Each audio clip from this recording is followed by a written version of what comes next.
Hi అండి, అందరికీ నమస్కారం. ఈరోజు మన వీడియోలో ఈ సంవత్సరం సరస్వతి నది పుష్కరాలు జరిగినాయి కదండి.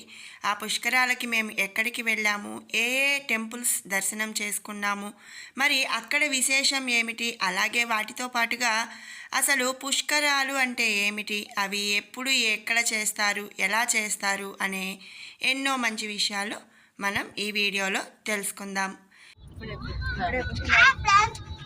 పుష్కరాలకి స్టార్ట్ అయ్యాము. అక్కడ అన్ని విశేషాలు చూపిస్తాను.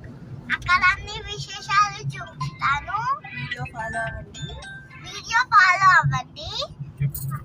మేము తెలంగాణ రాష్ట్రంలో ఉన్న కాళేశ్వరం వరకు కూడా వెళ్ళాము. కాళేశ్వరంలో సరస్వతి నది అంతర్వాహినిగా ప్రవహిస్తుందన్నమాట. అంటే పైన ఒక నది ఉంటుంది, అడుగు నుంచి సరస్వతి నది ప్రవాహం అనేది జరుగుతుంది. ఈ కాళేశ్వరం అనేది తెనాలి నుంచి 400 కిలోమీటర్ల దూరం ఉంటుంది. ఇక అక్కడి విశేషాలు ఏమిటి అనేది మనం తెలుసుకుందాం. వాటికంటే ముందు పుష్కరాలు అంటే ఏమిటి, అసలు ఈ పుష్కరాలు ఎప్పుడు వస్తాయి ఏంటి అనేది మనం ఇప్పుడు తెలుసుకుందాం. ముందుగా అసలు పుష్కరాలు ఎలా పేరు వచ్చింది, పుష్కరాలు అంటే ఏమిటి, అవి ఎప్పుడు ఎక్కడ జరుగుతాయి అనేది ముందు తెలుసుకుందామండి. పుష్కరాలు అనే పేరు పుష్కరుని పేరు మీదుగా వచ్చిందనమాట. దీని వెనక ఒక పురాతన కథ అనేది ఉంది. అది ఏమిటి అంటే, పూర్వం తుందిలుడనే ధర్మాత్ముడు ధర్మబద్ధమైన జీవితం గడుపుతూ ఈశ్వరుని గురించి తపమాచరించి ఈశ్వరుణ్ణి ప్రత్యక్షం చేసుకున్నాడట. ఈశ్వరుడు తందిలునితో ఏమి వరం కావాలో కోరుకోమని అడిగాడు. తందిలుడు ఈశ్వరునితో తనకు శాశ్వతంగా ఈశ్వరునిలో స్థానం కావాలని కోరుకున్నాడు. ఈశ్వరుడు సంతోషించి తన అష్టమూర్తులలో ఒకటైన జలమూర్తిలో అతనికి శాశ్వతంగా స్థానం ఇచ్చాడట. అందువలన అతడు 3.5 కోట్ల పుణ్యతీర్థాలకు కూడా అధికారి అయ్యాడు. ఇలా సకల జీవరాశిని పోషించగలిగే శక్తి అతనికి లభించింది. పోషించే శక్తిని సంస్కృతంలో పుష్కరం అంటారు. అలా తందిలుడు పుష్కరుడు అయ్యాడనమాట. ఇక అతని పేరు మీద పుష్కరాలు అనే పేరు వచ్చింది. బ్రహ్మదేవునికి సృష్టి చేయవలసిన అవసరం ఏర్పడినప్పుడు జలంతో అవసరం ఏర్పడి జలం కోసం ఈశ్వరుని గురించి తపమాచరించి ఈశ్వరుణ్ణి ప్రత్యక్షం చేసుకొని జల సామ్రాజ్యానికి చక్రవర్తి అయిన పుష్కరుని తనకు ఇవ్వవలసినదిగా కోరుకున్నాడు. ఈశ్వరుడు అందుకు అంగీకారం తెలుపగానే పుష్కరుడు బ్రహ్మదేవుని కమండలంలోకి ప్రవేశించాడట. బ్రహ్మకార్యం పూర్తి అయిన తరువాత ప్రాణులను బ్రతికించే ధర్మము నెరవేర్చడానికి బృహస్పతి ప్రాణులకు జీవాధారమైన జలం కావాలని బ్రహ్మదేవుణ్ణి ప్రార్థించాడు. ఆ కోరికను బ్రహ్మదేవుడు మన్నించాడు. కానీ పుష్కరుడు తాను బ్రహ్మదేవుణ్ణి వదిలి వెళ్ళలేనని చెప్పాడు. అప్పుడు బృహస్పతి, బ్రహ్మ, పుష్కరులు కలిసి ఒక ఒప్పందం కుదుర్చుకున్నారట. ఆ ఒప్పందం ప్రకారం గ్రహ రూపంలో ఉన్న బృహస్పతి మేషం మొదలు 12 రాశులలో ప్రవేశించినప్పుడు 12 రోజులు మిగిలిన కాలం సంవత్సరమంతా మధ్యాహ్న సమయంలో అంటే 2 ముహూర్తాల సమయం పుష్కరుడు బృహస్పతితో ఉండాలని నిర్ణయించారు. ఆ సమయంలో సమస్త దేవతలు కూడా బృహస్పతి అధిపతిగా ఉన్న నదికి పుష్కరిణితో వస్తారు. కనుక పుష్కర కాలంలో నదీ స్నానం పుణ్యప్రదమని మన పురాణాలు చెబుతున్నాయి అన్నమాట. 12 అంటే ముఖ్యమైన నదులకు 12 సంవత్సరాలు, ఒక్కొక్క సంవత్సరం ఒక్కొక్క నదిలో పుష్కరుడు ఉంటాడు. ఇక మొదటి 12 రోజులు ఆది పుష్కరమని, ఆఖరి అంటే సంవత్సరంలో ఆఖరి 12 రోజులు అంత్య పుష్కరమని పుష్కర స్నానాలు అనేవి జరుగుతూ ఉంటాయి. ఇక సంవత్సరం అంతా కూడా మధ్యాహ్నం 2 గడియలప్పుడు ఆ నదిలో ఉంటాడని చెప్తూ ఉంటారు. మనం చెప్పుకున్నట్టు బృహస్పతి ఒక్కొక్క రాశిలో ఏ రాశిలో ఉన్నప్పుడు ఆ రాశికి సంబంధించిన నదిలో ఆ నదికి పుష్కరాలు అనేవి వస్తాయి. అవి ఎలా అనేది ఇప్పుడు మనం తెలుసుకుందాము.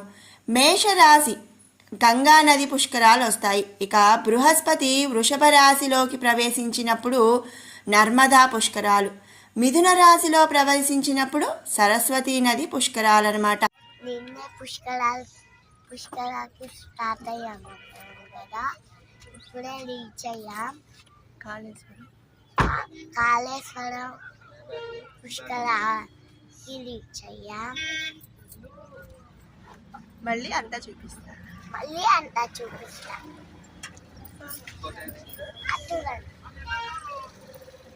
ఈ సంవత్సరం జరుపుకున్నది సరస్వతీ నది పుష్కరాలు. ఇక కర్కాటక రాశిలోకి ప్రవేశించినప్పుడు యమునా నది పుష్కరాలు, సింహరాశిలోకి బృహస్పతి ప్రవేశించినప్పుడు గోదావరి పుష్కరాలు, ఇక కన్యా రాశిలో ఉన్నప్పుడు కృష్ణా పుష్కరాలు, తులారాశిలో కావేరీ నదికి, వృశ్చిక రాశిలో భీమా నదికి, ఇక ధనుర్రాశిలో పుష్కరవాహిని రాజ్యసాగ నది అని చెప్పి అంటారు. ఇక మకర రాశిలో తుంగభద్రా నది, సింధు నదికి కుంభరాశి, ఇక మీనరాశిలో ప్రాణహిత నది. ఇలా 12 రాశులలో బృహస్పతి ఉన్నప్పుడు 12 నదులకు కూడా పుష్కరాలు అనేవి వస్తాయి. దీని ప్రకారం ఏంటంటే మరి 12 సంవత్సరాలకు ఒక్కొక్కసారి ప్రతి నదికి కూడా పుష్కరాలు అనేవి వస్తూ ఉంటాయి.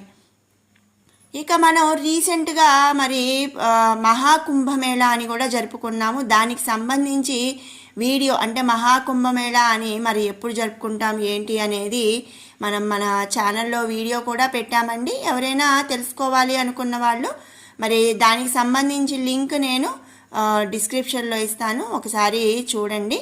ఇక ఈ పుష్కరాలప్పుడు మరి అంటే చనిపోయిన పెద్దలకు పిండ ప్రదానాలు చేయటం కూడా ఆనవాయితీగా వస్తుందన్నమాట. ఈ పుష్కరాల స్నానం చేసి చక్కగా మరి నది ఒడ్డున మరి వారి పెద్దలకు అంటే వాళ్ళ తల్లిదండ్రులకి కానీ వాళ్ళ పెద్దలకనే కాదండి, వాళ్ళ తెలిసిన వాళ్ళందరికీ కూడా మరి తర్పణం అనేది శ్రాద్ధ కర్మలో పిండ ప్రదానాలు అనేవి చేస్తూ ఉంటారు. ఏంటి అంటే ఈ 12 రోజులు కూడా మరి దేవతలు కానీ పెద్దలు కానీ అందరూ కూడా ఆ నదిలో ఆ పుష్కరానికి సంబంధించిన నదిలోనే అక్కడ ఉంటారు అని చెప్పి మన పురాణాలు చెబుతూ ఉన్నాయి. ఆ విధంగా మరి ఈ సంవత్సరం సరస్వతీ నది పుష్కరాలు అనేవి వచ్చాయన్నమాట. ఇది ముఖ్యంగా మరి చార్ధామ్ యాత్ర అని చెప్పి వెళ్తూ ఉంటారు. మేమైతే మరి కాళేశ్వరంలో ఉన్న అంతర్వాహినిగా ప్రవేశించే సరస్వతీ నదిలో స్నానానికైతే వెళ్ళాము. సో మేము కాళేశ్వరం ఎర్లీ మార్నింగ్ 5:30కి అంతా రీచ్ అయిపోయామండి. అయితే మాకేంటంటే 4 o'clock నుంచి వర్షం అనేది స్టార్ట్ అయిపోయింది. మేము చాలా భయపడ్డాము, ఎలా స్నానం చేయాలి ఏంటి అనేది. అయితే మనం చేసే మంచి పనికి మరి ఆ దేవుడు తోడుంటాడు అన్నట్లుగా మేము అక్కడికి రీచ్ అయిపోయేసరికి చక్కగా వర్షం అయితే ఆగిపోయింది. కాకపోతే ఏంటంటే మరి వర్షం బాగా పడేటప్పటికి మట్టి అంటే రోడ్లు అవన్నీ కూడా బురదగా అనిపించాయి. సో మేము 5:30కి రీచ్ అయితేనే అసలు ఫుల్ క్రౌడ్ అనేది ఉంది. ఎందుకంటే మేము ఇంకొక 2 daysలో కంప్లీట్ అయిపోతుంది అనగా మేము వెళ్ళామన్నమాట. సో చాలామంది జనం అయితే ఉన్నారు. ఇవన్నీ కూడా ఏంటంటే ఫ్రీ బస్సులు అండి. మనం రీచ్ అయిన తర్వాత అక్కడి నుంచి స్నానాలు ఘాట్కి వెళ్ళడానికి కాలేజీ వాళ్ళు ఫ్రీ బస్సులు అయితే అరేంజ్ చేశారు. అండ్ వాటితో పాటుగా ఇక్కడ చూడండి మీకు కనిపిస్తుంది ఎద్దుల బండి.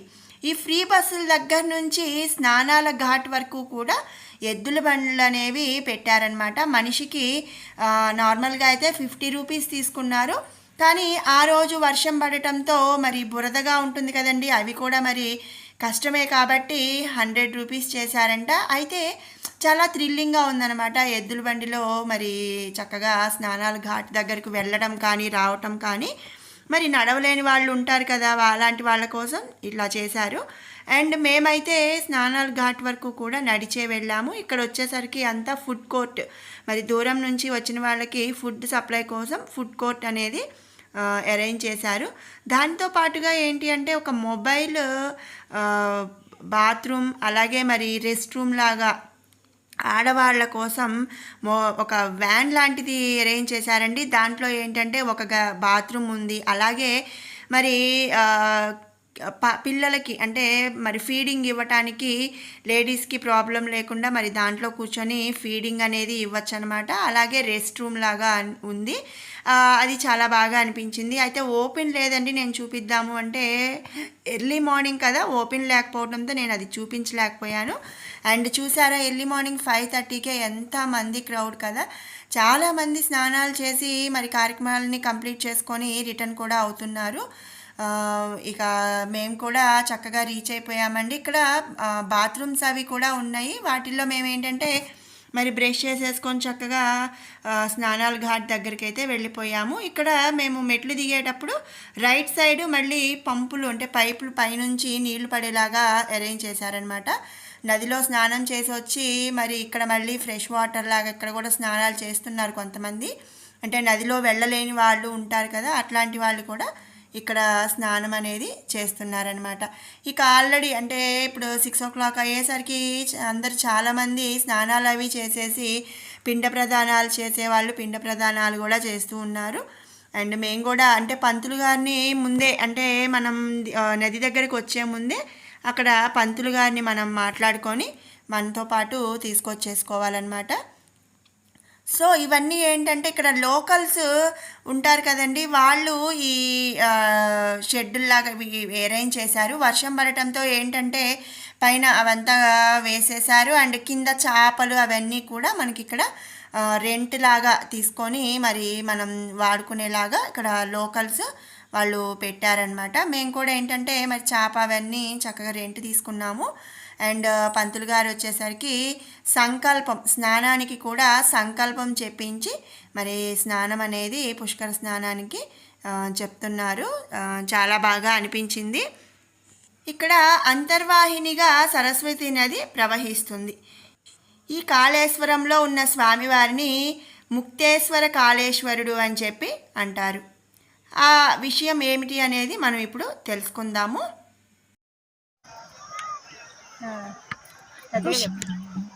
పుష్కర స్నానం అయిపోయి ఇప్పుడే రిటర్న్ టెంపుల్కి వెళ్తున్నామండి. ఇప్పుడే ఎద్దుల బండి ఎక్కాం, చాలా సరదాగా ఉందండి. సో ఇక మేము రిటర్న్ వెళ్ళేటప్పుడు ఏంటంటే ఫ్రీ బస్సుల వరకు కూడా ఎద్దుల బండిలో వెళ్ళాము. అండ్ ఒక్కొక్క దాంట్లో 3-4 ఎక్కారు, కానీ మేము ఎక్కిన దాంట్లో ఏం చెప్పారంటే ఇద్దరైతే ఫ్రీగా వెళ్ళొచ్చండి, అంటే బరువు అనిపించదు కాబట్టి ఆ మట్టి ఆ బురదలో రిస్క్ లేకుండా వెళ్ళొచ్చు అనేసరికి మేము ఇద్దరిద్దరం ఎక్కేసాము. దగ్గర నుంచి బస్ ఎక్కి టెంపుల్కి వెళ్తున్నామండి. ఫాలో ఏంటంటే మరి అన్ని వెహికల్స్ అనేవి రానిస్తే అంతా ఎక్కువ ట్రాఫిక్ ఇదైపోతుందని చెప్పేసి చక్కగా ఫ్రీ బస్సులు అనేవి పెట్టేశారు. సో మరి ఆ ఫ్రీ బస్సుల్లో టెంపుల్ దగ్గర దిగామండి. ఇది వచ్చేసరికి ముక్తేశ్వర కాళేశ్వర స్వామివారి ఆలయము. మరి ముక్తేశ్వర కాళేశ్వరుడు అంటే ఏమిటి, ఈ గుడి ప్రాముఖ్యత ఏమిటి అనేది మనం ఇప్పుడు ఆ టెంపుల్ అదంతా కూడా చూస్తూ చక్కగా మరి ఇక్కడ విశేషం ఏమిటి అనేది ఇప్పుడు తెలుసుకుందాము. శ్రీ కాళేశ్వర ముక్తేశ్వర స్వామి దేవాలయం కాళేశ్వరం, ఇది తెలంగాణ రాష్ట్రంలో వస్తుందన్నమాట. మరి పురాతన కరీంనగర్ ఆలయానికి ప్రసిద్ధి చెందింది. ఇది ప్రసిద్ధ కాళేశ్వర ముక్తేశ్వర స్వామి ఆలయం. ఈ కాళేశ్వర ముక్తేశ్వర స్వామి ఆలయానికి ఒక పురాతన కథ అనేది ఉంది. అలాగే ఈ ఆలయ చరిత్ర మరి దీని వలన కరీంనగర్ కూడా పర్యాటకంగా మరి బాగా వెలుగులోకి వచ్చిందనమాట. ఈ శివాలయం త్రిలింగ దేశంలోని మరి 3 శివాలయాల్లో కూడా ఒకటి అని చెప్పి నమ్ముతారు.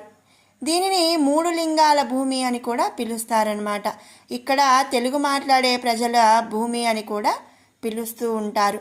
అసలు ఈ గుడికి కాళేశ్వర ముక్తేశ్వర ఆలయం అని ఎందుకు వచ్చింది అంటే ఈ ఆలయంలో అత్యంత ప్రత్యేకమైన అంశం అది ఏమిటి అంటే ఒకే పీఠంపై లేదా మరి మనం పానవట్టం అంటాం కదండి, ఒకే పానవట్టంపై కనిపించే 2 శివలింగాలన్నమాట. ఈ 2 శివలింగాలు కూడా ఒకటి ముక్తేశ్వరుడు, మరొకటి యముడు అంటే కాళేశ్వరుడు. ఒకటి శివుడు ఒకటి యముడు అనమాట. ఇలా ద్వంద్వ ఉనికి ఫలితంగా ఈ ఆలయానికి కాళేశ్వర ముక్తేశ్వర స్వామి ఆలయం అని చెప్పి పేరు అనేది వచ్చింది. ఇక స్థల పురాణానికి వస్తే గర్భగుడిలో 2 శివలింగాలు ఉండటం ఈ దేవాలయం యొక్క ప్రత్యేకత అన్నమాట. ఈ ఆలయాన్ని దర్శించిన భక్తులందరికీ ముక్తేశ్వర స్వామి ముక్తిని ఇస్తుండటంతో యముడికి పని లేకుండా పోయిందట. అప్పుడు యమధర్మరాజు స్వామిని వేడుకోగా యముణ్ణి కూడా తన పక్కనే లింగాకారంలో నిల్చోమన్నాడట. ముక్తేశ్వరుణ్ణి చూసి యముణ్ణి దర్శించకుండా వెళితే మోక్షప్రాప్తి దొరకదని, వాళ్ళని నరకానికి తీసుకుపోవచ్చని శివుడు చెప్పాడంట. అందుకే భక్తులు స్వామిని దర్శించుకొని కాళేశ్వర స్వామిని కూడా దర్శించుకుంటారు. ఇక ముక్తేశ్వర స్వామి లింగంలో మరో ప్రత్యేకత కూడా ఉందండి.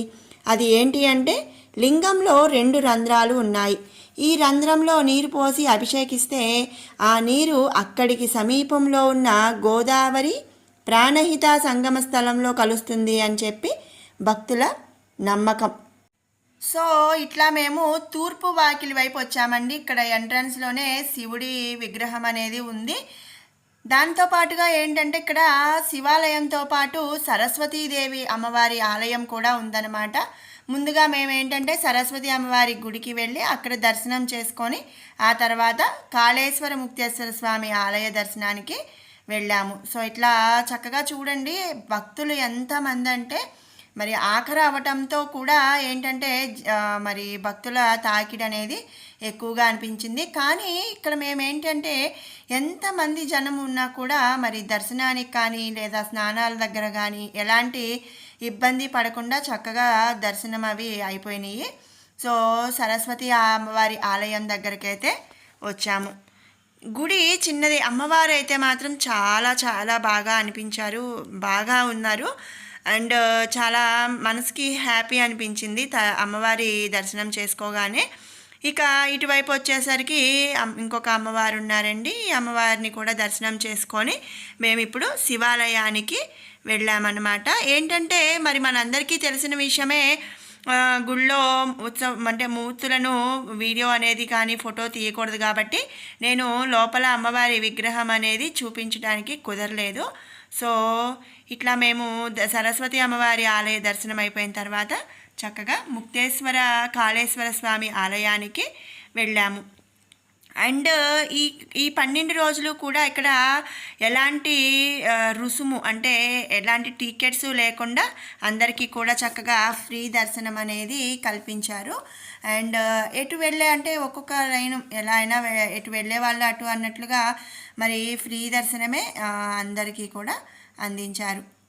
అండ్ చాలా పీస్ఫుల్గా ఉంది. అంతమంది ఉన్నా కూడా ఆ ప్లేస్ ఏంటంటే చక్కగా పీస్ఫుల్గా ఉంది, ప్రశాంతంగా మరి తొక్కిసలాట అనేది లేకుండా హ్యాపీగా దర్శనం అయితే అయిపోయింది. సరస్వతి దేవి దర్శనం చేసుకున్నాం కదండి. ఇప్పుడు శివుడి దగ్గర దర్శనం చేసుకుంటున్నామండి. మరి అన్నీ అంటే ఎన్నో ఆలయాలు ఉన్నాయి కదా, మరి ఎన్నో దర్శనం చేసుకుంటూ ఉంటాము.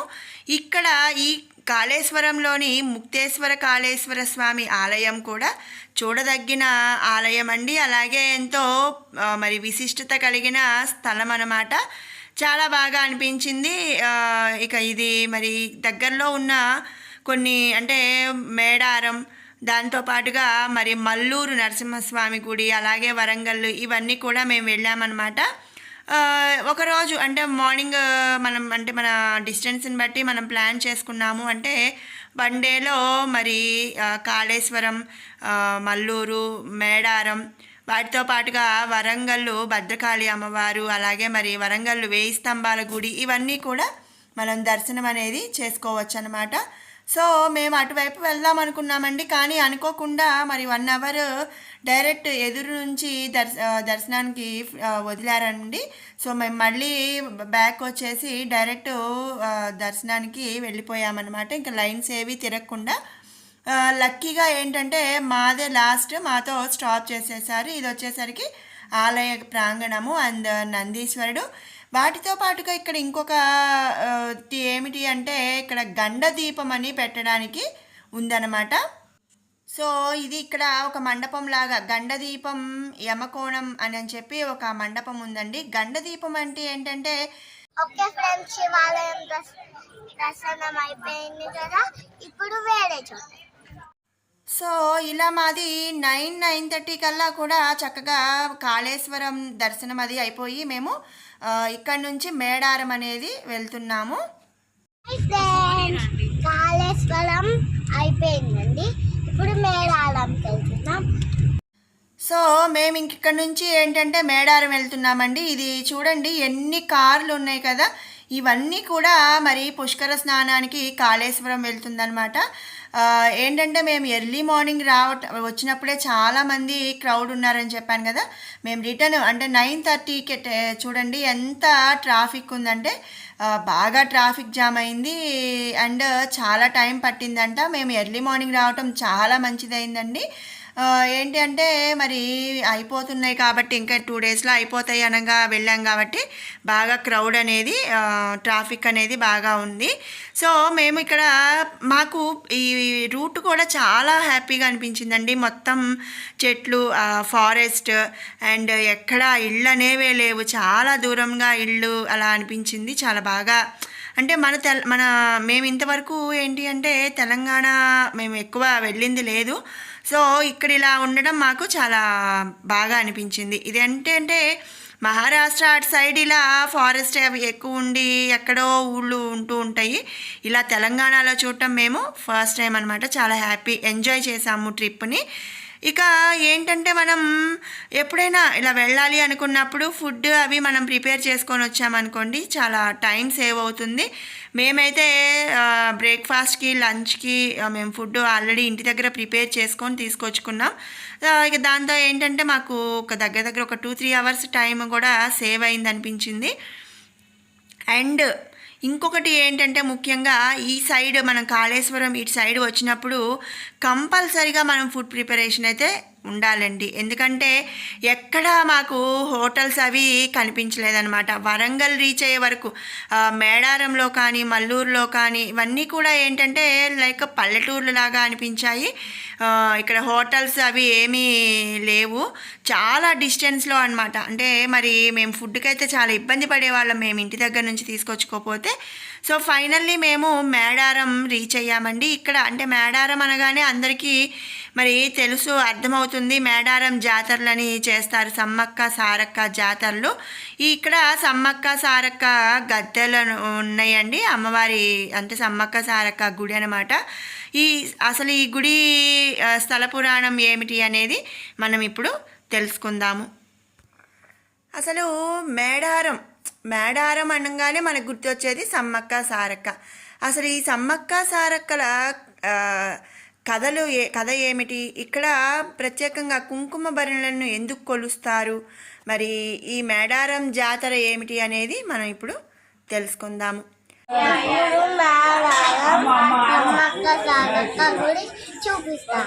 ప్రపంచంలోనే అతిపెద్ద గిరిజన జాతరగా కీర్తి పొందింది ఈ మేడారం జాతర. ఈ సమ్మక్క సారమ్మలు అనేవాళ్ళు గిరిజన దేవతలు అన్నమాట.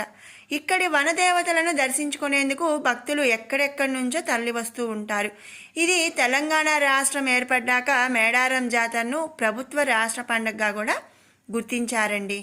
ఇక ఇంతటి ప్రాశస్త్యం ఎందుకు దక్కింది, ఇక్కడ మరి వనదేవతలుగా కొలిచే సమ్మక్క సారమ్మలు ఎవరు అనే విషయానికి వస్తే దీనికి సంబంధించి ఒక కథ ప్రాచుర్యంలో ఉంది.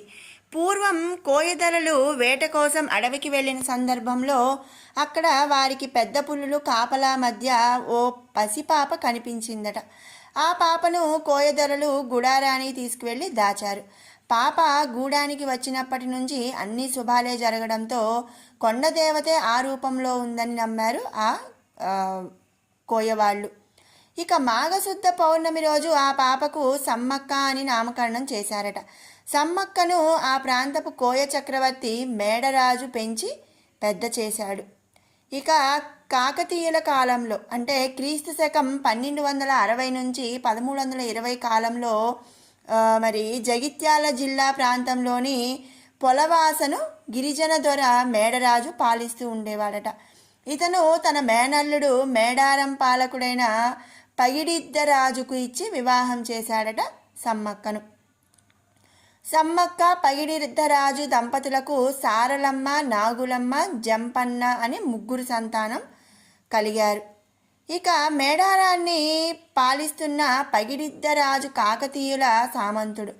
ఆ రోజుల్లో కరువు కాటకాల కారణంగా కొన్నేళ్ల పాటు ప్రజలు శిస్తు కట్టలేదు. కాకతీయుల సామంతునిగా ఉంటూ శిస్తు కట్టకపోవటం, తన మామ మేడరాజుకు ఆశ్రయం కల్పించటం, అలాగే కోయ గిరిజనుల్లో విప్లవ భావాలు నూరిపోసి రాజ్యాధికారాన్ని ధిక్కరిస్తున్నాడనే ఆరోపణలతో కాకతీయ సామ్రాజ్యాధినేత ప్రతాపరుద్రుడు పగిడిద్దరాజుపై సమరశంఖం పూరించాడట. ఇది గమనించిన గిరిజనులు ప్రభుత్వంపై తిరగబడేందుకు సిద్ధమయ్యారట. ఇక మాఘశుద్ధ పౌర్ణమి రోజున మేడారంపైకి కాకతీయ సేనలు దండెత్తాయి. ఈ క్రమంలో ములుగు జిల్లా లక్నవరం సరస్సు వద్ద గిరిజనులకు కాకతీయ సేనలకు మధ్య యుద్ధం జరిగిందట. ఈ క్రమంలో సాంప్రదాయ ఆయుధాలతో పగిడిద్దరాజు, సారలమ్మ, నాగులమ్మ, జంపన్న, అలాగే గోవిందరాజులు, ఈయన మరి సమ్మక్క పగిడిద్దరాజు యొక్క అల్లుడనమాట, వీళ్ళందరూ కూడా వీరోచితంగా పోరాటం చేశారట.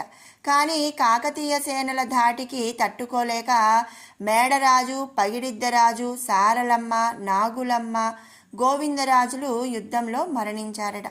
వారి మరణ వార్త విన్న జంపన్న అవమానాన్ని తట్టుకోలేక అక్కడే ఉన్న సంపెంగ వాగులో దూకి ఆత్మహత్య చేసుకున్నాడు. అప్పటి నుంచి సంపెంగ వాగును జంపన్న వాగుగా పిలుస్తున్నారని మన చరిత్రకారులు కూడా చెబుతున్నారు. ఇక తన కుటుంబం మరణించిందన్న వార్త విన్న సమ్మక్క యుద్ధ రంగానికి వచ్చి కాకతీయ సైనికులపై విరుచుకుపడిందట. వీరోచితంగా పోరాటం సాగిస్తుంది. ఆమె వీరత్వం చూసి ప్రతాపరుద్రుడు ఆశ్చర్యపోతాడు. కానీ ఓ కాకతీయ సైనికుడు దొంగచాటుగా సమ్మక్కను బల్లెంతో వెన్నుపోటు పొడుస్తాడు. ఆ గాయంతోనే మేడారం గ్రామానికి ఈశాన్యంలో ఉన్న చిలకల గుట్టకు వెళ్ళి ఆమె అదృశ్యమైపోయిందని చెబుతారు. ఆ తర్వాత చెట్టు కింద ఓ పుట్ట దగ్గర ఓ కుంకుమ భరణి కనిపించిందట. ఆ తర్వాత తప్పు తెలుసుకున్న ప్రతాపరుద్రుడు సమ్మక్క భక్తుడిగా మారిపోతాడు. మరి కుంకుమ భరణులకు పూజలు ఎందుకు అంటే ఇందుకే. మరి ఆ పుట్ట కింద ఒక కుంకుమ భరణి దొరికింది కాబట్టి ఇక్కడ కుంకుమ భరణులకు పూజలు జరుపుతుంటారు. కొంతకాలానికి ప్రతాపరుద్రుడు కోయరాజులు కట్టాల్సిన కప్పాన్ని రద్దు చేసి సమ్మక్క భక్తుడై కానుకలు సమర్పించాడు. 2 ఏళ్లకు ఒకసారి జాతర నిర్వహించాలని ఆదేశాలు కూడా జారీ చేశాడు. ఈ సమ్మక్క సారమ్మల జాతర అలా మొదలైందని కథ విస్తృతంగా మరి ప్రచారంలో ఉంది. ఇక కుంకుమ భరణలనే సమ్మక్కగా భావించి అప్పటి నుంచి 2 ఏళ్లకు ఒకసారి మాఘశుద్ధ పౌర్ణమి రోజున సమ్మక్క సారలమ్మ జాతరను భక్తి శ్రద్ధలతో జరుపుకునే ఒక సాంప్రదాయం అనేది ఈ తెలంగాణలో ఏర్పడింది. ఇక ఉమ్మడి వరంగల్ జిల్లాలోని ములుగు కేంద్రం నుంచి 44 కిలోమీటర్ల దూరంలో తాడ్వాయి మండలంలో మారుమూల అటవీ ప్రాంతంలో మేడారం గ్రామం అనేది ఉందన్నమాట. ఈ దట్టమైన అడవులు కొండల మధ్యనే సమ్మక్క సారలమ్మలు కొలువై ఉన్నారు. 4 రోజుల జాతరలో భాగంగా గద్దెనెక్కిన దేవతలు చివరికి వనప్రవేశం చేస్తారు. దీంతో మహాజాతర అనేది ముగుస్తుందన్నమాట. ఇది సమ్మక్క సారలమ్మ మరి మేడారం యొక్క స్థల పురాణం. ఇక్కడ ఏంటంటే ప్రత్యేకంగా అమ్మవారి మూర్తులు ఏమీ లేవండి. ఒక్కొక్క అంటే చెట్టులాగా అట్లా కర్రలాగా అనిపించింది. ఇవేంటంటే సమ్మక్క గద్ద, సారమ్మల గద్ద, అలాగే పగిడిద్దల రాజు గద్ద, మరి గోవిందరాజు గద్ద అని కొంచెం కొంచెం డిస్టెన్స్లో మరి ఇట్లా ఉన్నాయి. మేము వెళ్ళినప్పుడు ఏంటంటే సారమ్మ ఒక ఆమె ఒంటి మీదకి కూడా వచ్చింది. ఇక ఇలా మరి మేడారం సమ్మక్క సారమ్మల దర్శనం అయితే కంప్లీట్ చేసుకున్నాము. ఇక్కడి నుంచి మేము మల్లూరు నరసింహస్వామి వారి దర్శనానికి ఆ టెంపుల్కి వెళ్ళాము. అది కూడా చాలా చూడదగిన ప్లేస్ అండి. ఎంతో విశిష్టత కలిగిన ఆలయం అన్నమాట. మనం ఇప్పుడు అక్కడికి వెళ్దాము.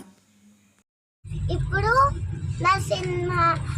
మల్లూరు నరసింహస్వామి దర్శనం చేసుకున్నాము. ఫాలో అవ్వండి. మేడారం నుంచి Mallur Narasimhaswamy temple 35 to 45 kilometres వరకు వచ్చిందండి. అయితే మాకేంటంటే ముందుకు వెళ్ళి వెనక్కి వచ్చినట్టుగా అనిపించింది. ఏంటంటే మరి మల్లూరు ఒకవైపు ఉంటుంది అండ్ వరంగల్లు వేరే రూట్ అనమాట. మళ్ళీ మేము వెనక్కి రావాల్సి వచ్చింది. సో ఇలా మేము మళ్ళీ మేడారం నుంచి మల్లూరు అనేది వెళ్ళాము. ఎక్కడ చూసినా గ్రీనరీ అండ్ పీస్ఫుల్గా అనిపించింది. చాలా మరి జర్నీ కూడా చాలా ఎంజాయ్ చేశాము. దానికి తోడు ఏంటి అంటే మరి దేవుడి ఆ, తోడు అన్నట్లుగా మేము కారు ఎక్కగానే వర్షం స్టార్ట్ అయ్యేది. మళ్ళీ మేము అక్కడి టెంపుల్ దగ్గరికి వెళ్ళి మేము దర్శనానికి వెళ్ళాలి అనుకునే అంటే టెంపుల్ దగ్గరికి వెళ్ళేసరికి వర్షం ఆగిపోయిందండి. చాలా అంటే అరే వర్షం పడుతుంది, ఇంత దూరం వచ్చాము, మేము ఎట్లా ఇబ్బంది పడతామేమో అనిపించింది. కానీ మేము ఎక్కడా రిస్క్ అనేది లేకుండా చాలా హ్యాపీగా దర్శనం అంతా కూడా జరిగిందనమాట. ఈవెన్ మార్నింగ్ స్టార్టింగ్ దగ్గర నుంచి కూడా కాళేశ్వరం వెళ్ళేటప్పుడు కానీ అక్కడి నుంచి మేడారం, అక్కడి నుంచి మల్లూరు, ప్రతి చోట కూడా జర్నీలో మాకు వర్షం అనేది ఇదయింది.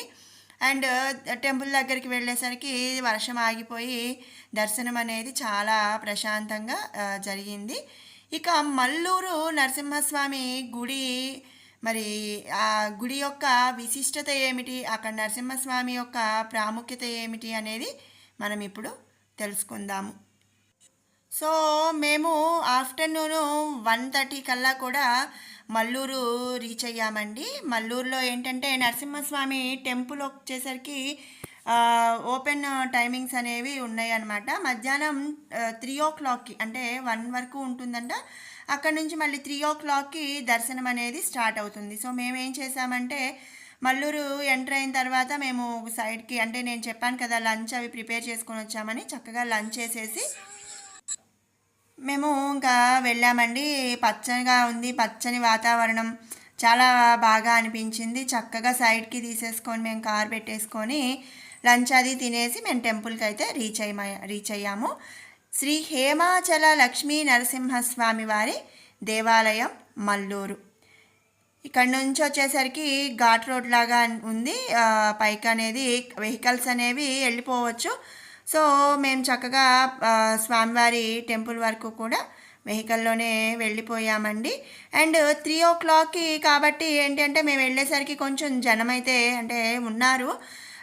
ఇక ఇక్కడ ఏంటి అంటే మరి మనిషి శరీరంలాగా పట్టుకుంటే మెత్తగా ఉంటుందంట నరసింహస్వామి వారి యొక్క విగ్రహం అనేది. మరి అసలు అది ఏమిటి, అసలు ఈ స్థల పురాణం స్వామివారి యొక్క విశిష్టత ఏమిటి అనేది మనం ఇప్పుడు తెలుసుకుందాం. మల్లూరు లక్ష్మీ నరసింహస్వామి దగ్గరికి వచ్చామండి. సో ఇలా మేము టెంపుల్కి రీచ్ అయ్యాము. అండ్ మరి ఇక్కడైతే ఒక 150 వరకు కూడా స్టెప్స్ అనేవి ఉన్నాయి. ఈ స్టెప్స్ అన్నీ ఎక్కి మనం పైకి వెళ్ళాలి స్వామివారి దర్శనం కోసం. ఇక్కడ నరసింహస్వామి వారి గుడితో పాటుగా మరి సత్యనారాయణ స్వామి వారు ఇలా మరి వేరే ఉప ఆలయాలు కూడా ఉన్నాయండి. అవి కూడా నేను చూపిస్తాను. అండ్ మేము ఇక్కడ ఏంటంటే నామాలు పెట్టించుకున్నాము. నామాలు ఒక్కొక్కరికి వచ్చేసరికి ఒక 10 రూపీస్. సో మరి మేమందరం నామాలు అవి పెట్టించేసేసుకొని వెళ్ళాము. చాలా బాగా అనిపించిందండి నామాలు పెట్టించుకుంటాం మరి ఏంటి అని అంటే బాగా హ్యాపీగా అనిపించింది. సో ఇలా మరి ఇక్కడ మేము స్టార్ట్ అయ్యాము. స్టెప్స్ మరి ఇక్కడ ఉన్నది ఏంటంటే మరి కొంచెం పెద్దవాళ్ళు అయితే కష్టపడాలండి. ఏంటంటే స్టెప్స్ ఎక్కలేని వాళ్ళు కొంచెం కష్టం అనిపిస్తుంది. కానీ హైట్ తక్కువ ఉండటంతో మరి అంత అంటే ఇబ్బందిగా అయితే అనిపించలేదు. కానీ అస్సలు ఎక్కలేని వాళ్ళకైతే కొంచెం కష్టం అనిపిస్తుంది. కాబట్టి ఏంటంటే మధ్యలో చక్కగా మరి టేబుల్స్ లాగా ఇవి ఉన్నాయి. వాటి మీద మరి రెస్ట్ తీసుకొని వెళ్ళగలిగే వాళ్ళు అలా వెళ్ళొచ్చు అనమాట. సో ఇట్లా మరి స్టెప్స్ ఎక్కిన తర్వాత మధ్యలో ఏంటి అంటే కొన్ని ఉప ఆలయాలు, అవి ఏంటి అంటే మరి సత్యనారాయణ స్వామి ఆలయం ఇవి కొన్ని ఉన్నాయి. అవి చూసిన తర్వాత మరి స్వామివారి ఆలయానికి మళ్ళీ అక్కడి నుంచి మెట్లు ఉన్నాయి. ఆ పైకి ఎక్కిన తర్వాత మరి ఇక్కడ ఏంటి అంటే మనకి దర్శనంకి వెళ్ళడానికి ఒకవైపు స్టెప్స్ ఉన్నాయి. అండ్ దర్శనం అయిపోయిన తర్వాత మరి దిగి రావడానికి వేరొక వైపు స్టెప్స్ అనేది ఉంది. అయితే మరి కానీ ఏంటంటే ఇక్కడ నరసింహస్వామి గుడికి వెళ్ళే ఆ కొన్ని స్టెప్స్ మాత్రం చాలా హైట్ ఉన్నాయండి. మెట్లు కొంచెం ఎట్లా అయినా మరి పెద్దవాళ్ళకైతే కొంచెం కష్టమే అని అనిపించింది నాకు. సో ఇలా మరి టెంపుల్ స్టార్టింగ్ అయితే వచ్చేసామన్నమాట. ఇదిగో చూడండి, ఇక్కడ దేవాలయ సమయాలు వచ్చేసరికి ఉదయం 8 గంటల నుంచి మధ్యాహ్నం 1 గంట వరకు, మళ్ళీ తిరిగి మధ్యాహ్నం 3 నుంచి సాయంత్రం 5 గంటల వరకు కూడా దర్శనం అనేది ఉందన్నమాట. మరి ఎంట్రన్స్లోనే చక్కగా ఆంజనేయ స్వామి ఆలయ విగ్రహము, ఇలా గరుత్మంత్రి విగ్రహం కూడా రెండు వైపులా కూడా ఉన్నాయి. సో ఇలా కొన్ని స్టెప్స్ ఎక్కిన తర్వాత ఇక్కడ ఒకవైపు కోనేరు, ఈ కోనేరులో ప్రజెంట్ అయితే వాటర్ లేవు కానీ కోనేరు అయితే ఉందండి. కొంచెం వాటర్గా అనిపించినాయి. అండ్ ఇంకొక వైపు వచ్చేసరికి ఉపాలయాలు అనేవి ఉన్నాయన్నమాట. అసలు మనకి ఈ టెంపుల్ ప్లేస్ చూడండి ఎంత అంటే చెట్లు, చేమలు, కొండలు ఇవన్నీ అంటే ఎంతో పీస్ఫుల్గా అనిపించాయి. ఇక్కడ వచ్చేసరికి నవగ్రహాల మండపము, దాని తర్వాత మరి యజ్ఞశాల, ఇక్కడ యజ్ఞాలు అనేవి అంటే హోమాలు అవి జరగటానికి ఇక్కడ యజ్ఞశాల అనేది కూడా ఒకటి ఉంది. అండ్ మరి వచ్చిన భక్తులకి ఈ సమ్మర్ కదా ఎండ తాకిడి అనేది లేకుండా చక్కగా మరి టెంట్ లాగా అవి వేశారు. మరి ఈ స్వామివారి యొక్క అలాగే ఈ స్థల పురాణం ఏమిటనేది ఇప్పుడు తెలుసుకుందామండి. మానవ శరీరంలో మెత్తగా ఛాతీపై వెంట్రుకలతో ఉండే నరసింహస్వామి విగ్రహం మల్లూరు ఆలయంలోని హేమాచల నరసింహస్వామి ఆలయం అన్నమాట. భారతదేశంలో ఎన్నో ఆలయాలకు, ఎన్నో అద్భుతాలకు ప్రసిద్ధిగాంచిన దేశం. అటువంటి భారతదేశంలో మరి అంతుపట్టని రహస్యాలు ఉన్న ఆలయాలు ఎన్నో ఉన్నాయి. ఇక వాటిల్లో ఒకటి మరి మల్లూరు శ్రీ నరసింహస్వామి దేవాలయం అన్నమాట. ఇది ములుగు జిల్లాలోని మంగపేట మండలంలోని మల్లూరు అనే గ్రామంలో ఉంది. ఈ స్వామివారిని హేమాచల నరసింహస్వామి ఆలయంగా ఇక్కడ పిలుస్తారనమాట. ఈ ఆలయానికి ఎన్నో విశేషాలు ఉన్నాయి. ఇక మల్లూరు హేమాచల నరసింహస్వామి చరిత్రకి మనం ఏమిటి అంటే, నవనారసింహ క్షేత్రాలుగా చెప్పబడే వాటిలో ప్రసిద్ధి పొందినది మల్లూరు హేమాచల లక్ష్మీ నరసింహస్వామి క్షేత్రం. మల్లూరు నరసింహస్వామి ఆలయం చరిత్రను చూసినట్లయితే ఈ ఆలయం 6వ శతాబ్దానికి పూర్వం దేవతలే నరసింహస్వామిని ప్రతిష్ఠించినట్లుగా చెబుతారు. అయితే 6వ శతాబ్దంలో దిలీప కులకర్ణి అనే మహారాజు ఈ ప్రాంతాన్ని పరిపాలిస్తున్న సమయంలో ఇక్కడ తవ్వకాలు జరిపారు. ఆ సమయంలో స్వామివారు దిలీప మహారాజుకు కనిపించి తవ్వకాలు జరుపుతున్న సమయంలో ఒకరి గుణపం తగిలి తన నాభి వద్ద గాయమైందని, భూమి లోపల ఉన్న తన విగ్రహాన్ని తీసి భక్తుల సందర్శనార్థం ఏర్పాటు చేయాలని సూచించారట. దానితో దిలీప మహారాజు స్వామివారి విగ్రహాన్ని బయటకు తీయించి ఇక్కడ ఆలయ నిర్మాణం అనేది చేపించారు. అప్పటి నుంచి మహామహిమాన్వితమైన స్వామివారు అందరితో పూజలు అందుకుంటూ వెలుగొందుతున్నారు. మల్లూరుకు 8 కిలోమీటర్ల దూరంలో కొండపై హేమాచల నరసింహస్వామి కొలువుదీరి ఉన్నారు. ఇక్కడ నరసింహస్వామి విగ్రహం మానవ శరీరంలా మెత్తగా ఉంటుంది. ఇక అంతేకాదు, నరసింహస్వామి విగ్రహానికి ఛాతీపై వెంట్రుకలు కూడా ఉంటాయట. మనం చూపుడు వేలుతో విగ్రహం ఛాతీని తాకితే శరీరంలాగా సున్నితంగా లోపలికి వెళుతుంది. అంతేకాదండి, స్వామివారి నాభి వద్ద గుణపం తగలటంతో బొడ్డు నుంచి స్రవించే ద్రవం స్వామివారికి మనుషుల్లా స్వేదం అంటే మరి చీము అన్నమాట అలా వస్తుంది. దానితో అంతేకాకుండా మరి ఉదర భాగం కూడా మానవ శరీరంలా మెత్తగా ఉంటుంది. మనుషులకు వచ్చినట్టే ఆయనకు చెమట కూడా వస్తుందట. నరసింహస్వామి బొడ్డు వద్ద గాయం కావడం వల్ల అందులో నుండి ఒక ద్రవం ఎప్పుడూ స్రవిస్తూ ఉంటుంది. అయితే మరి పూజారులు ఆ ద్రవాన్ని కట్టడి చేయటానికి అక్కడ ఉన్న చందనం పెడతారు. ఈ చందనాన్ని ప్రతి శని, ఆది, సోమవారాలలో భక్తులకు ప్రసాదంగా ఇస్తారు. సంతానలేమితో బాధపడే వారికి ఈ చందనంతో సంతానం కలుగుతుందని భక్తుల ప్రగాఢంగా విశ్వసిస్తారన్నమాట. దానితో పాటుగా మరి స్వామివారి పాదాల నుండి చింతామణి జలధార కూడా ఇక్కడ ఒక ప్రత్యేకంగా ఉంటుంది. ఇక స్వామివారి పాదాల చెంత నుండి నిత్యం ఒక జలధార ప్రవహిస్తూ ఉంటుంది. దానినే చింతామణి జలధారగా పిలుస్తారు. చల్లగా ప్రవహించే ఔషధ గుణాలతో కలిసిన ఈ నీరు తాగిన వారికి ఎన్నో రోగాల నుంచి ఉపశమనం లభిస్తుందని ప్రతీతి. అన్ని కాలాలలోనూ నిరంతరాయంగా చల్లని చింతామణి జలధార ప్రవహిస్తుందట. రుద్రమదేవి ఒకసారి తీవ్రమైన వ్యాధితో బాధపడుతూ ఈ చింతామణి జలధార నీటిని తాగిందని, ఆ తర్వాత ఆమె అనారోగ్యం బారి నుండి బయటపడిందని ఇప్పటికీ చాలామంది ఇక్కడ చెబుతూ ఉంటారు. అంతేకాకుండా చింతామణి జలధార నీటిని విదేశాలలో ఉన్న తమ వారికి కూడా పంపిస్తూ ఉంటారట. మల్లూరు ఆలయ పరిసరాలలోని అటవీ ప్రాంతంలో ఔషధాల మొక్కల వనాన్ని పెంచుతున్నారు. ప్రకృతి రమణీయతతో ఎన్నో విశేషాలతో ఉన్న మల్లూరు ఆలయం మరి జీవితంలో ఒక్కసారైనా సరే దర్శించవలసిన ఆలయం అని చెప్పుకోవచ్చు. సో ఇంకా ఫైనల్లీ మరి వరంగల్ అయితే రీచ్ అయ్యామన్నమాట. వరంగల్ రాగానే మరి ఫస్ట్ భద్రకాళి అమ్మవారి టెంపుల్కి వెళ్ళాము. ఆ తర్వాత మరి 1000 స్తంభాల గుడికి అయితే వెళ్ళామండి. ఇక్కడ చూడండి, ఇది భద్రకాళి అమ్మవారి టెంపుల్ అనమాట. అసలు లోపలికి ఎంటర్ అవ్వగానే ఇక్కడ అసలు గుడి ఎక్కడ ఉంది అనేలా ఉంది. ఇక్కడ మేము వెహికల్స్ అనేది పార్క్ చేసేసుకొని లోపలికైతే అమ్మవారి టెంపుల్ వరకు వెళ్ళాము. అమ్మవారు కూడా చాలా బాగున్నారండి. అదేమిటి అనేది ఇప్పుడు మనం ఆ విశేషం చూద్దాం. వరంగల్లోని భద్రకాళి అమ్మవారి టెంపుల్కి వచ్చామండి. మరి జనరల్గా ఇక్కడ చూడగానే అసలు ఇక్కడ గుడి ఎక్కడుంది అనిపించేలాగా ఉందన్నమాట. అయితే మేము ఫస్ట్ అదే ఫీల్ అయ్యాము. అండ్ తర్వాత ఈ కొండ అంటే అసలు చూద్దామని చెప్పి ముందుకు వెళ్ళాము.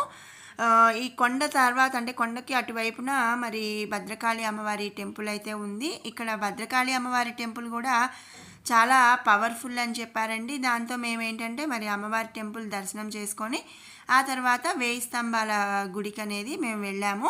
మరి మన దేశంలో పలు ఆలయాల్లో పార్వతీదేవి భద్రకాళిగా కొలువై ఉందండి. అయితే ఈ దేవదేవికి మొక్కుకుంటే అన్ని రకాల బాధలు తొలగిపోతాయని భక్తులు నమ్ముతారు. ఇక ఓరుగల్లు అంటే వరంగల్లో ఉన్న భద్రకాళి అమ్మవారి ఆలయం చాలా ప్రాచీన చరిత్ర అనేది ఉంది. ఇక్కడ అమ్మవారు ఏకశిలపై దర్శనమిచ్చే అమ్మవారు అన్నమాట. ఆదిమకాలం నుంచే ఉందని చరిత్రకారులు కూడా చెప్తూ ఉంటారు. అంతేకాదండి, దేశంలో మరి కూర్చొని ఉన్న అన్ని భద్రకాళి విగ్రహాల కంటే కూడా ఈ విగ్రహం అతి పెద్ద విగ్రహం అని చెప్పుకోవచ్చు. హనుమకొండ వరంగల్ దారిలో కొండల మధ్య ఉంది ఈ భద్రకాళి అమ్మవారి టెంపుల్ అన్నమాట. ఆ బద్రీ తటాకం, ఆ తటాకం ఒడ్డునే భద్రకాళి అమ్మవారి ఆలయం అనేది కనిపిస్తూ ఉంది. ఇది చాలా ప్రాచీన ఆలయం. అంతేకాకుండా మరి కేవలం వరంగల్ ప్రాంతం నుంచే కాకుండా ఇక్కడికి దేశ విదేశాల నుంచి కూడా మరి భక్తులు వస్తూ ఉంటారు. అలాగే మరి అమ్మవారిని దర్శించుకొని కోరికలు తీర్చమని మొక్కుకుంటూ ఉంటారు. భద్రకాళి అమ్మవారు కాకతీయుల ఇలవేల్పుగా మరి పూజలు అందుకుంది. చాళుక్యులు, కాకతీయులు ఈ అమ్మవారిని కాళీమాతగా భావించి పూజించేవారట. కానీ ఈ ఆలయం అంతకుముందు నుంచే ఉన్నట్లు మన ఆధారాలు అనేవి ఉన్నాయి. ఆదివాసీలు భద్రకాళిని పూజించారని మన చరిత్రకారులు చెప్తారు. మాతృస్వామ్య వ్యవస్థకు ఈ ఆలయం భద్రకాళి రూపం నిదర్శనమట. క్రీస్తు శకం 625లోనే ఈ ఆలయాన్ని కట్టించినట్లుగా శాసనాల వల్ల కూడా తెలుస్తుంది. భద్రకాళి అమ్మవారు నాలుక బయటపెట్టి రుద్ర రూపంలో కనిపించే ఒక పెద్ద విగ్రహం అన్నమాట. నాలుక ఎర్రగా దూరం నుంచి చూడటానికే భయంగా కలిగించేది. ఈ విగ్రహాన్ని 9 అడుగుల ఎత్తు, 9 అడుగుల వెడల్పుతో ఒకే శిలపై చెక్కారంటండి. 8 చేతులతో ఆయుధాలు ధరించి శత్రువులను నాశనం చేసే శక్తి స్వరూపిణిగా భద్రకాళి భక్తులకు దర్శనమిస్తుంది. ఇక కుడివైపు చేతిలో కరవాలం, చురిక, డమరకం, జపమాల ఉన్నాయి. ఎడమ చేతుల్లో అయితే గంట, త్రిశూలం, తల, పాత్ర ఉన్నాయి. మన దేశంలో కూర్చొని ఉన్న విగ్రహాల్లో ఈ భద్రకాళి విగ్రహం అత్యంత పెద్ద విగ్రహం అట. ఇక భద్రకాళి ఆలయంలో చాలా కొన్ని చిన్న ఆలయాలు కూడా ఉన్నాయి. వాటిల్లో మరి ఆంజనేయ స్వామి, సుబ్రహ్మణ్య స్వామి, మరి గణపతి, ఇలా నాగేంద్ర స్వామి, ఇలా అన్నీ కూడా చిన్న ఆలయాలు కూడా మొత్తం. మరి శివపార్వతుల చుట్టూ 8 మంది లక్ష్ములు, అనేక మంది దేవతల ప్రతిమలు, ఇవన్నీ కూడా ఇక్కడైతే ఉన్నాయి. ఇది మరి ఇక్కడ వరంగల్లులోని భద్రకాళి అమ్మవారి గుడి యొక్క చరిత్ర. మేము ఈ గుడి పూర్తి అయిన తర్వాత అక్కడి నుంచి మేము వరంగల్లోని 1000 స్తంభాల గుడికి అయితే వెళ్ళామండి. ఇక చాలామంది జనం అయితే ఉన్నారండి. ఎందుకంటే మరి పుష్కరాలు ఆఖరు కాబట్టి కాళేశ్వరం పుష్కరాలకు వచ్చిన వాళ్ళందరూ కూడా చక్కగా ఇటు వరంగల్ కూడా దర్శనం చేసుకొని వెళ్ళారనమాట. 1000 స్తంభాల గుడికి వచ్చాము. చూద్దాం ఫాలో అవ్వండి. సో మేము ఇంకా భద్రకాళి అమ్మవారి టెంపుల్ నుంచి డైరెక్ట్ 1000 స్తంభాల గుడికి అయితే వచ్చేసాము. అయితే ఇక్కడ ఏంటి అంటే టైమింగ్స్ ఉంటాయండి. నైట్ 8 వరకు కూడా ఓపెన్ ఉంటుందంట. సో మేమైతే వచ్చేసరికి 6:30 6:45 అట్లా అయింది. అండ్ చాలా ప్రశాంతంగా అయితే దర్శనం కంప్లీట్ చేసుకున్నాము. మనం చిన్నప్పుడు మనం చదువుకున్నామండి ఓరుగల్లు 1000 స్తంభాల గుడి అని చెప్పేసి. ఇక్కడ 1000 స్తంభాలు, మరి ఒకే రకమైన స్తంభాలు 1000 స్తంభాలతో గుడి అనేది మరి కన్స్ట్రక్షన్ అనేది జరిగింది. అసలు బయట నుంచి చూస్తే అసలు గుడి ఎక్కడుంది అనేలాగా అనిపించిందండి. ముందంతా ఓపెన్ అట్లా మరి అలా అనిపించింది. లోపలికి వెళ్ళిన తర్వాత టెంపుల్ అనేది ఉంది. చాలా ఓపెన్ ప్లేస్, చాలా అంటే చాలా పెద్ద ఓపెన్ ప్లేస్. మధ్యలో మరి 1000 స్తంభాలతో గుడి అనేది ఉందన్నమాట. ఇక్కడ ప్రధానంగా ఏంటి అంటే శివుడు అలాగే సూర్యుడు మరి దేవతలు అనేది ఇక్కడ మెయిన్ అన్నమాట. అలాగే మరి ఏకశిల మీద చెక్కిన నంది విగ్రహము, మరి అలాగే వాటితో పాటుగా ప్రతి స్తంభం కూడా ఎంతో స్మూత్గా, అంటే మరి మనం ఈ రోజుల్లో పాలిష్ అంటాం కదా, అలా పాలిష్ పెడితే మరి ఎంత స్మూత్గా ఉంటాయో అంత స్మూత్గా ఉన్నాయండి. ఆ రోజుల్లో మరి అలాంటి డిజైన్స్, అలాగే మరి అంత స్మూత్గా మరి ఏకశిల మీద మరి చేత్తో చెక్కేవాళ్ళు కదా, మరి ఎంత మరి టాలెంట్ అనేది అసలు చాలా అంటే చాలా బాగుంది. వరంగల్ జిల్లా హనుమకొండలో ఉన్న ఈ 1000 స్తంభాల గుడి మన రాష్ట్రంలోనే కాదండి, మొత్తం దేశంలోనే ఎంతో ప్రసిద్ధి పొందిన ఆలయంగా మనం చెప్పుకోవచ్చు. ఇది చాలా పురాతనమైన గుడి. దీన్ని మరి 12వ శతాబ్దంలో కాకతీయ రాజు రుద్రమదేవుడు నిర్మించాడు.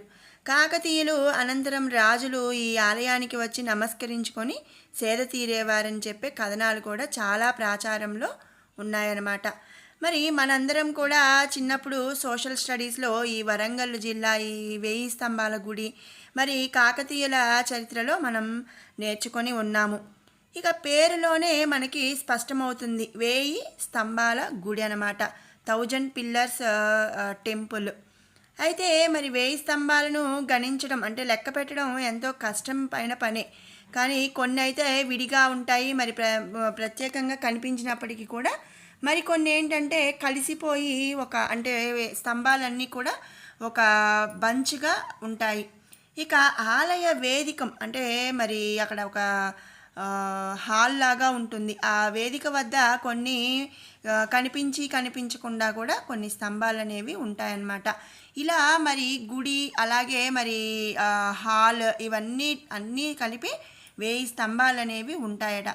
మరి ఈ గుడి 1000 స్తంభాలతో కట్టడమే కాదండి, ఇక్కడ మరొక విశిష్టత కూడా ఉంది. అదేంటి అంటే ఈ స్తంభాల పైన ఏమైనా కాయిన్స్ కానీ ఏదైనా లోహంతో కానీ తాకించిన అంటే టచ్ చేస్తే కనుక సప్తస్వరాలు కూడా మరి మధుర సంగీతం వినిపిస్తుందని చెప్పి మన ప్రచారంలో ఉంది. వాటితో పాటుగా ఏంటి అంటే ఈ 1000 స్తంభాల గుడి మొత్తం కూడా ఒకే ఒక్క స్తంభం డిపెండెంట్గా ఉంటుందన్నమాట. ఆ స్తంభం ఒక్కటి కనుక మనం తీయగలిగితే మిగిలిన అన్ని స్తంభాలు అంటే టోటల్ టెంపుల్ కూడా కూలిపోతుంది అని చెప్పి ఒక ఆర్కిటెక్చర్ అట్లా ప్లాన్ చేశాడు. అయితే ఆ స్తంభాన్ని కదిలించటం అనేది ఎవరి వల్ల కూడా కాలేదన్నమాట. అంతేకాదండి, ఆ స్తంభం ఏంటంటే మరి నేల మీద ఆనకుండా అంటే కింద మనం ఒక పేపర్ కానీ ఒక క్లాత్ కానీ పెట్టి మనం చేస్తే అది ఇటు నుంచి అటు వస్తుందన్నమాట. అంటే స్తంభం కింద నూలు పోగంత స్పేస్ అనేది ఉంటుంది. అలాంటి ఆ స్తంభాన్ని కదిలించటం ఇన్ని సంవత్సరాల్లో కూడా మరి 12వ శతాబ్దం నుంచి ఇప్పటి వరకు కూడా ఎవరి వల్ల కాలేదు. ఈ 1000 స్తంభాల గుడి మరి త్రికూటాత్మకంగా ఉంటుందండి. ఒక కూటంలో అంటే ఒకవైపు శివుడు, ఇంకొక వైపు విష్ణుమూర్తి, మరొక వైపు సూర్యభగవానుడు కొలువై ఉంటారు. యాక్చువల్గా మేము వెళ్ళటం నైట్ అయిపోయేటప్పటికి మరి అంత వివరంగా అయితే నేను చూపించలేకపోతున్నానండి. ఎందుకంటే చాలామంది క్రౌడ్ బాగా ఎక్కువగా ఉన్నారు. సో నేను కొంత మేరకైతే మీకు నేను చూపించగలుగుతున్నాను. మరి వీలైతే మరొకసారి నేను చూపించడానికి ట్రై చేస్తాను. ఇక టెంపుల్ అయిపోయిన తర్వాత టెంపుల్లో మనకి photos videos not allowed. So ఆ టెంపుల్కి ఆపోజిట్లో ఏంటంటే మండపం అనేది ఉంటుంది. ఈ మండపము మొత్తం ఖాళీగా ఉంటుందండి, లోపల ఏముండదు. అయితే నేను చెప్పాను కదా ఒక్క స్తంభాన్ని కదిలిస్తే అని, ఆ ఒక్క స్తంభం ఈ మండపంలోనే ఉంటుందన్నమాట. అంతేకాదండి, ఇంకొక స్పెషాలిటీ ఏంటి అంటే మరి ఇప్పుడు మనం పాలిష్లు పెడుతున్నాము, నునుపుగా రావాలి అంటే స్మూత్గా రావాలంటే పాలిష్ పెడుతున్నాం. కానీ అప్పట్లో మరి అలాంటి పరికరాలు ఏవి లేనప్పుడే ఈ 1000 స్తంభాలు కూడా మరి ఎంతో స్మూత్గా ఉంటాయండి. టచ్ చేస్తే చాలా స్మూత్గా ఉన్నాయి. అలాగే నందీశ్వరుడు ఏకశిల మీద చెక్కారనమాట నందీశ్వరుడిని. ఇక్కడ వచ్చేసరికి మండపం ముందల ఏంటంటే కలశం అనేది కింద ఉంది. కలశం చాలా చక్కగా చెక్కారు. చాలా బాగా అయితే అనిపించింది. మనం లైఫ్లో ఒక్కసారైనా సరే మరి ఈ 1000 స్తంభాల టెంపుల్ అనేది మనం చూడదగిన ప్లేస్ అన్నమాట. ఎవరైనా వీలైతే మ్యాక్సిమం ట్రై చేయండి వెళ్ళటానికి, చాలా బాగా అనిపించింది. ఇలాంటి ఎన్నో అద్భుతాలు విశేషాలు ఉన్న టెంపుల్స్ మనకి తెలియకుండా మన చుట్టుపక్కల అంటే మనకి దగ్గరలోనే ఎన్నో ఉన్నాయండి. అయితే మనమైతే పట్టించుకోము. వీలైనంత వరకు కూడా మరి అందరూ కూడా ఇలాంటి అద్భుతమైన విశేషమైన టెంపుల్స్ కానీ ఇలాంటి ఆర్కిటెక్చర్తో కూడినవి కానీ ఇవన్నీ కూడా మరి లైఫ్లో ఒక్కసారైనా సరే చూడటానికి ట్రై చేయండి. ఈ అంతా కూడా మరి నేను వన్ డే ట్రిప్ అనమాట. ఎర్లీ మార్నింగ్ 5:30కి అంతా కాళేశ్వరం వెళ్ళిపోయాము. అక్కడి నుంచి మరి కాళేశ్వరంలో మరి పుష్కరాలు కాబట్టి పుష్కర స్నానము, మరి ఆ తర్వాత కార్యక్రమాలు అవన్నీ కంప్లీట్ చేసుకొని మేము టెంపుల్ దర్శనం చేసుకొని రిటర్న్ అయ్యేటప్పటికి 9:30 అయింది. అక్కడి నుంచి మేము మల్లూరు, అలాగే మేడారం, ఆ చివరికి వరంగల్ ఇవన్నీ కూడా మేము విజిట్ చేసాము. అండ్ దాని తర్వాత మేము డైరెక్ట్ తెనాలి అనేది మేము వచ్చేసామండి. అయితే మరి నార్మల్గా అంటే పుష్కర సమయంలో కాకుండా అయితే కనుక దగ్గరలో ఇంకా 1-2 ఎక్స్ట్రా కూడా మనము విజిట్ చేయొచ్చు అనమాట. సో మన బిజీ లైఫ్లో ఒక 1 డే ఇలా మరి దగ్గరలో మన చుట్టుపక్కల ఉన్న విశేషమైన టెంపుల్స్ అవి దర్శనం చేయడానికి ట్రై చేయండి. అంతేకాకుండా మరి మన ఛానల్లో ఇంకా మరిన్ని ఎన్నో ఇలాంటి తెలియని అలాగే మరి విశేషమైన టెంపుల్స్ చూడలేనివి ఇవన్నీ కూడా నేను షేర్ చేయడానికి ట్రై చేస్తాను. మరి మీకు ఈ వీడియో నచ్చినట్టయితే లైక్ చేయండి, షేర్ చేయండి. ఈ ట్రిప్ అయిపోయిందండి. డాబాలో కలిసి భోంచేసి వెళ్తున్నామండి. ఇప్పుడే బయలుదేరా. వీడియో నచ్చినట్లయితే లైక్ చేయండి, షేర్ చేయండి అండ్ సబ్స్క్రైబ్ మీ అండ్ మరిన్ని అప్డేట్స్ కోసం ఎదురు చూడండి. Thank you for watching.